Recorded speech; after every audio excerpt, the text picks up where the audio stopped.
Às vezes eu me pergunto quando foi que o silêncio começou a morar dentro de mim. Talvez tenha sido aos poucos, como a maré que vai subindo sem a gente perceber. Até que um dia tudo ao redor já está tomado por um sossego incômodo, quase melancólico. Moro há 10 anos nesta pequena cidade à beira-mar, onde o vento insiste em dançar entre as janelas e o sal cobre as roupas estendidas no varal. À primeira vista é um lugar tranquilo, o tipo de cenário que todo mundo imagina quando sonha com paz. Mas aprendi que a paz pode esconder o vazio mais bonito, aquele em que o coração parece bater apenas para lembrar que ainda está ali. Meu marido, Gustavo, é um homem bom. Sempre foi. Trabalhador, gentil no modo de falar, alguém que nunca levantou a voz. No começo, eu achava que o amor era isso: calma, estabilidade, previsibilidade. Hoje percebo que, às vezes, o amor morre disfarçado de rotina. Nosso casamento virou uma coreografia repetida: o beijo apressado pela manhã, o jantar em silêncio, a televisão ocupando o espaço das palavras. Nas tardes longas de domingo, olho o mar pela varanda e sinto que ele me entende. As ondas vêm e vão, sem nunca se cansar, em um movimento tão previsível quanto os meus dias. Sabe quando até o som das ondas parece repetir o vazio que existe dentro da gente? Pois é exatamente assim. Tenho tentado preencher esse silêncio com pequenas coisas. Rego as plantas, começo livros que não termino, invento receitas que quase sempre dão errado. Confesso que, às vezes, falo sozinha só para ouvir uma voz dentro de casa. Gustavo não percebe, ele acredita que o nosso silêncio é conforto. Para mim, é lembrança do que um dia fomos, e do que talvez nunca mais seremos. Não sei se é certo chamar isso de tristeza. Talvez seja só saudade da mulher que eu era quando acreditava que o amor bastava. O mar continua a bater nas pedras, teimoso, como se quisesse me acordar de um sonho que já dura tempo demais. E, enquanto o sol desce devagar no horizonte, o silêncio se espalha outra vez pela casa. Meu velho companheiro, paciente e constante, quase parte de mim. Naquela tarde de sábado, eu quase não saíra de casa. O vento soprava forte e o céu tinha aquele tom acinzentado que antecipa a chuva. Mas algo em mim, talvez a necessidade de ver gente, de me sentir parte do mundo, me convenceu a ir à pequena exposição de arte no centro comunitário. O salão cheirava a tinta fresca e café coado. Havia quadros simples, feitos por artistas locais, retratando o mar em todos os seus humores, ora sereno, ora revolto. Foi diante de uma dessas telas que ouvi uma voz ao meu lado. Bonito, não é? Disse o desconhecido. Virei o rosto e encontrei um par de olhos escuros, atentos, curiosos. Ele sorriu com a leveza de quem não tem pressa. É bonito, respondi, tentando disfarçar o sobressalto, mas parece um mar que guarda segredos.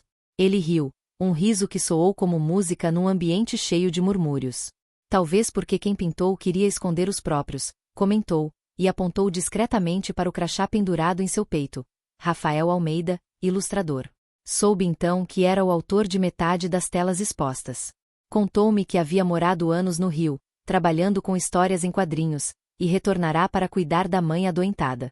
As palavras dele vinham tranquilas, mas o olhar dizia mais. Conversamos sobre arte, sobre como o mar muda de cor conforme o humor do céu.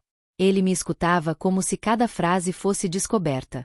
O olhar dele parou em mim como se o tempo tivesse esquecido de seguir. Por um instante, senti que as paredes do salão desapareceram, restando apenas aquele silêncio cheio de sentido. Quando percebi, já havia contado a ele detalhes da minha vida que eu costumava guardar. Falei do barulho das ondas à noite, da solidão de uma casa grande demais para dois. Ele ouviu, sem julgamento, apenas presença. Um trovão distante cortou o fim da tarde. Rafael voltou-se para a janela e depois para mim, com um meio sorriso. O mar vai desaguar aqui dentro, se a gente não correr, brincou. Sorrimos, cúmplices de um começo que nenhum dos dois nomeou. Saí dali com o coração leve e pesado ao mesmo tempo. Leve por lembrar o que é sentir interesse verdadeiro, pesado por intuir que algo em mim tinha despertado depois de muito tempo adormecido. Naquela noite, quando o vento me impediu de dormir, percebi que o silêncio da minha casa já não era o mesmo. Nele havia agora um nome, e esse nome era Rafael. Os encontros começaram como quem não quer nada. Um oi na rua, um café rápido depois da feira, uma visita à livraria onde ele adorava folhear livros de fotografia. Tudo muito simples, muito inocente, pelo menos no início. Rafael sempre chegava com um sorriso tranquilo, desses que não pedem permissão para entrar. Sentava-se à minha frente no café do pier, o mesmo onde o cheiro de maresia se misturava ao aroma do expresso recém-feito. Falávamos sobre tudo: o trabalho dele como ilustrador, os costumes da cidade, o som do vento nas manhãs de outono. Às vezes, ele me fazia rir de coisas bobas, e era como se uma janela se abrisse dentro de mim, deixando o ar entrar de novo. Mas depois que eu voltava para casa, o riso perdia o gosto. Sentava na beira da cama e me perguntava em que momento um simples café podia se transformar em algo perigoso. Não havia toque, nem promessas, nem segredos obscuros.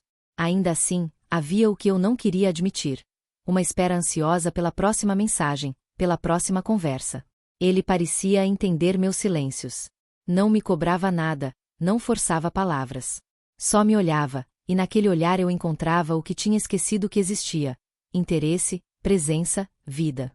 Toda vez que ele sorria, eu lembrava que o amor pode ser crime e bênção. Um dia, caminhando pela orla, ele me contou que também trazia uma história interrompida. Teve um amor que o deixou anos antes, cansada de dividir o coração com as viagens e os compromissos dele. Acho que quando a gente cuida demais de tudo, esquece de cuidar do que importa, disse, olhando o mar. Suas palavras ficaram ressoando em mim como o eco dentro das conchas. A partir daquele dia, comecei a perceber o risco. As conversas duravam mais, as despedidas demoravam segundos demais. Quando nossas mãos se tocaram por descuido, um arrepio atravessou minha pele como onda fria. Voltei para casa sentindo o peso do mundo nos ombros. Gustavo me esperava com o mesmo sorriso mecânico de sempre, perguntando do mercado, da conta de luz, se eu queria chimarrão. Eu respondi no automático, enquanto por dentro lutava contra um turbilhão. Era estranho. Tudo em mim gritava que eu estava viva de novo, e tudo ao meu redor parecia condenar essa vida renascida. Entre o café e o medo, eu começava a entender que o amor, quando chega na hora errada, pode ser tanto castigo quanto salvação. Era começo de tarde quando o céu decidiu desabar. Eu e Rafael estávamos saindo da livraria. Ele equilibrava alguns catálogos de arte nos braços, e eu, uma sombrinha que se tornou inútil em segundos, diante da chuva grossa que começou a cair. Corremos sem pensar, e o destino nos empurrou para o ateliê dele, que ficava a 2 quadras dali, uma porta azul clara meio escondida entre lojas antigas. O lugar tinha cheiro de tinta, madeira e café frio. As paredes estavam cobertas de quadros inacabados, mares de todas as cores possíveis, rostos desenhados com traços de ternura e melancolia. Ele colocou as telas encostadas num canto, tirou a jaqueta encharcada e me ofereceu uma toalha.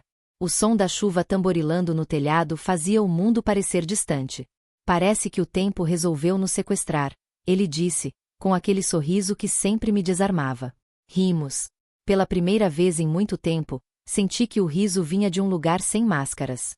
Ele colocou uma música suave, dessas quase imperceptíveis, e começou a preparar café. Eu caminhei pelo ateliê, observando seus desenhos, o mar bravo, depois o mar calmo, depois o mar vazio. Você pinta sempre o mar. Por quê? Perguntei. Rafael demorou um pouco para responder. Porque ele nunca é o mesmo, mesmo sendo sempre ele. Acho que é isso que procuro nas pessoas também. O silêncio que se instalou depois foi diferente dos outros. Denso, cheio de coisas não ditas. Pela janela embaçada, a cidade parecia dissolvida em cinza. Eu me aproximei da bancada, e ele ergueu o olhar. Havia uma pergunta ali, um risco, um convite. Foi ali, com a cidade escondida pela chuva, que eu percebi que já o amava, e que isso não mudaria nada, ou talvez mudasse tudo. Respirei fundo. Rafael, isso é errado, sussurrei, sem conseguir encontrar outra palavra. Errado para quem? Ele retrucou, num tom calmo, quase dolorido. Para quem nunca amou de verdade? A pergunta ficou pairando no ar, como o cheiro do café que esfriava. Eu quis abraçá-lo, quis fugir, quis tudo ao mesmo tempo. Mas permaneci imóvel, sentindo o coração bater alto demais.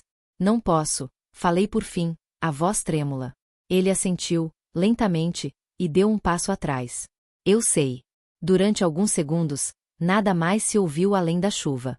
Então ele sorriu, triste e sereno, e disse: às vezes, a gente só precisa saber que o outro existe para continuar respirando. Olhei para ele, e entendi que aquilo era uma confissão. A nossa confissão. Guardei o rosto dele na memória como quem guarda um segredo que não se pode contar. Saí do ateliê quando a chuva começou a cessar. O chão refletia as luzes da rua, e eu me vi multiplicada em cada poça. Chorei sem saber por quê, talvez por ter contido um gesto, ou por ter cruzado um limite invisível. Naquele dia, compreendi que há amores que não precisam de nada além de palavras para mudarem uma vida inteira. Nos dias que se seguiram aquela tarde no ateliê, tentei me convencer de que tudo voltaria ao normal. Bastava me afastar. Bastava não atender às mensagens, não passar pela rua dele, não mencionar o nome Rafael nem dentro da minha cabeça. Mas o problema é que sentimentos não obedecem, não seguem comandos, não entendem de distância. Foram semanas inteiras de resistência. Acordava ao lado de Gustavo e fingia dormir mais um pouco, só para evitar o olhar sonolento dele. Preparava o café, respondia perguntas banais, fazia planos sobre reformas e contas. Tudo de maneira tão correta que parecia ensaiado. Mentir para ele doía menos do que mentir para mim. Eu dizia a mim mesma que aquilo não era amor, apenas uma ilusão, uma distração inventada pela solidão. Mas à noite, quando o vento batia nas janelas, eu pensava no som da chuva no telhado do ateliê, nas palavras que não dissemos, no silêncio que dissemos demais. Comecei a ter insônia. Virava de um lado pro outro na cama, observando o teto branco iluminado pela luz dos postes. Sentia vontade de caminhar até o mar, de pedir ajuda a ele que tudo sempre leva e sempre devolve. Em vez disso, ficava parada, ouvindo a respiração de Gustavo ao meu lado, ritmada, serena, e perguntando em que momento o amor dele deixou de me alcançar. No trabalho, os dias também se arrastavam. As colegas conversavam sobre novelas e receitas, e eu sorria, ausente, fingindo normalidade. Evitava o centro da cidade com medo de cruzar com Rafael. Mesmo assim, bastava um cheiro de tinta ou o som distante de um violão para a lembrança voltar. Um domingo, Gustavo sugeriu um passeio. Faz tempo que a gente não caminha na praia, disse. Concordei, sem ânimo. O mar estava calmo, o céu de um azul quase irreal. Ele tentou me abraçar, mas o gesto caiu no meio do caminho, tímido. Falamos pouco. Tentamos brincar com o cachorro de um casal que passava, mas até o riso parecia forçado. Eu não sabia mais como ser espontânea com ele. Naquela noite, enquanto guardava as roupas no armário, percebi que cada dobra de tecido, cada rotina doméstica, era uma forma de fingir que todas as outras versões de mim tinham desaparecido. A mulher curiosa, a mulher que ria fácil, a mulher que sonhava com algo além do previsível. Você tá diferente, Ana, Gustavo comentou, encostado no batente da porta. Engoli em seco. Só cansada, é tudo. Ele assentiu, acreditando. Deu-me um beijo na testa e saiu do quarto. Fiquei olhando para o espelho, perguntando se alguma parte dele intuía o que havia dentro de mim. O mar inteiro tentando se conter no raso. A culpa é um bicho silencioso, mas persistente. Dorme aos pés da gente, acorda com a gente, e tem fome de paz. Passei a viver dias meticulosamente corretos, tentando pagar o preço da escolha, ou da covardia. Mas, no fundo, eu sabia. Quanto mais eu fugia, mais o destino parecia me empurrar de volta para o ponto de onde tentei sair. Era madrugada quando o vento me acordou. A casa inteira dormia, mas eu não. O céu ainda guardava um resto de azul escuro, e uma faixa de luz surgia tímida no horizonte. Vesti um casaco e saí sem pensar. O corpo sabia o caminho que a mente temia seguir. A praia estava quase deserta, só o murmúrio das ondas e o chiar suave da areia sob meus passos. Foi então que o vi. Rafael estava sentado sobre uma pedra, um caderno de desenhos apoiado nos joelhos, traçando linhas rápidas com um lápis gasto. O mar diante dele mudava de cor conforme o sol nascia, laranja, dourado, branco. Por um instante, tive vontade de voltar, de fingir que nada daquilo existia, mas o coração avançou antes de mim. Você sempre acorda cedo assim? Perguntei, tentando mascarar o tremor na voz. Ele ergueu o olhar e sorriu, um sorriso manso, cansado, cheio de saberes antigos. Quando o sono não vem, eu desenho o que não consigo esquecer, respondeu. Ficamos em silêncio. O mar espumava perto dos nossos pés, e o vento fazia o cabelo dele dançar. Parecia cena de um sonho que o tempo não conseguia apagar. Achei que não fosse mais te ver, disse ele, fechando o caderno. Também achei, confessei. Mas algumas presenças são teimosas. Rafael deu um passo em minha direção. Tudo o que estava dentro de mim parecia querer se derramar em palavras, mas eu a segurei com força. Ele estendeu a mão, hesitante, e tocou a ponta dos meus dedos, tão leve que quase duvidei que aconteceu. Ana, eu pensei em você todos os dias, falou, a voz rouca de emoção. Mas esse amor, ele pertence a um lugar onde a gente não pode viver.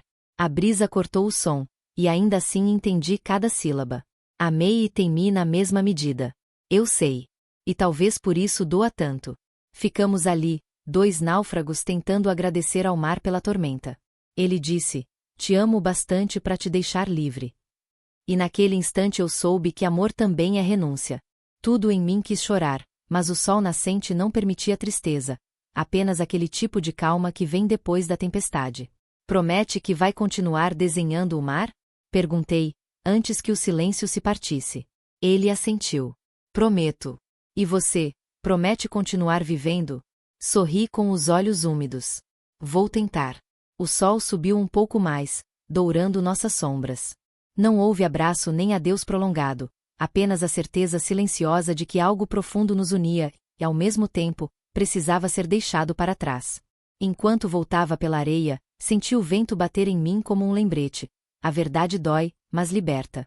E, naquela beira-mar, entre o som das ondas e o brilho do amanhecer, compreendi que o amor pode ser infinito mesmo quando decide ficar na lembrança. Os meses passaram como o vento que muda o desenho das dunas. Nada parecia diferente, mas eu sabia que dentro de mim tudo havia mudado. A vida, discreta, retomou seu curso. Gustavo continuou sendo o homem correto de sempre. Eu, a mulher que prepara o café e pergunta do trabalho. O cotidiano devolveu sua cadência, mas agora o silêncio que morava aqui tinha outro som. Não era mais vazio, era memória. Voltei a caminhar sozinha pela praia nas manhãs de domingo. Às vezes, ainda imaginava Rafael sentado sobre a pedra, com o caderno nas mãos. Outras vezes, surpreendia-me sorrindo por lembrá-lo sem dor. Há amores que não cabem no tempo, ficam suspensos em algum canto luminoso da alma, resistindo às horas, às estações, às obrigações. Guardei um pequeno desenho que ele me deu naquela última manhã. Um esboço do mar, quase abstrato, traçado com linhas firmes e calmas. Está dobrado em uma caixa de madeira, no fundo de uma gaveta. Não por medo de ser descoberto, mas por respeito ao que representou. Quando abro a caixa de vez em quando, o cheiro de papel e grafite me transporta de volta à brisa daquele dia, e uma gratidão silenciosa me invade. Gustavo nunca perguntou sobre a minha mudança. Talvez tenha sentido, mas preferiu o disfarce gentil das rotinas. Às vezes acho que, de algum modo, ele também compreendeu. Passamos a conversar mais, a dividir pequenos gestos que antes ignorávamos. E, embora entre nós ainda exista distância, é uma distância pacífica, sem cobranças nem fingimentos. Aprendi a aceitar o que não pode ser explicado. Amor proibido, talvez. Amor sincero, com certeza. Ele me ensinou a olhar de novo para o mundo, a ouvir o som do vento como se fosse uma melodia antiga que eu tinha esquecido. Hoje o mar continua o mesmo, mas em cada onda eu ouço tudo o que não precisamos dizer. Às vezes me pergunto se o destino nos permite encontrar certas pessoas apenas para nos lembrar de nós mesmos. Rafael foi essa lembrança. Agora, quando o entardecer pinta a cidade de dourado, fico na varanda observando o horizonte e deixo que o silêncio sente ao meu lado. Ele já não me assusta. É o mesmo silêncio que estava comigo quando tudo começou, mas agora fala outra língua, a da serenidade. E é nessa calma que entendo, alguns amores não foram feitos para durar, e ainda assim duram. No jeito como respiramos, no modo como enxergamos o mundo, na paz que finalmente aprendemos a cultivar. Com o tempo, aprendi que toda história, por mais simples ou dolorida que seja, deixa uma marca, não para nos prender, mas para nos lembrar de que somos feitos de tudo aquilo que sentimos. O amor proibido que vivi não foi o fim de nada, foi o começo de uma consciência nova sobre mim mesma. Durante muito tempo achei que sentir profundamente era sinal de fraqueza, que o certo era manter o controle, preservar a aparência de uma vida estável. Mas quando Rafael cruzou o meu caminho, percebi que o amor verdadeiro não pede permissão. Ele apenas acontece, e nos obriga a nos olhar de frente, sem filtros. Não vou romantizar o que tivemos. Doeu. Custou-me noites sem sono, dúvidas, culpas e a constante vontade de explicar o inexplicável. Ainda assim, foi esse amor que me ensinou a reconhecer meu próprio coração.